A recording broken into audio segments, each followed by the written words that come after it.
Hi everyone, in front of me I've got Galaxy M17 and let me share with you how to clear credentials on this device.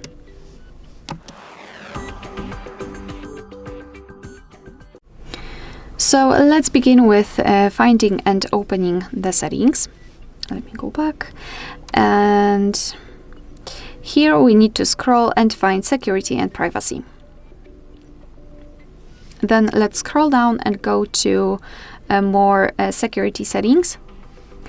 Scroll down and find this credential storage section. Tap on clear credentials and tap on remove to confirm. Not only we've got this information, but also this option, this option is inactive, which means that we just successfully removed all saved certificates.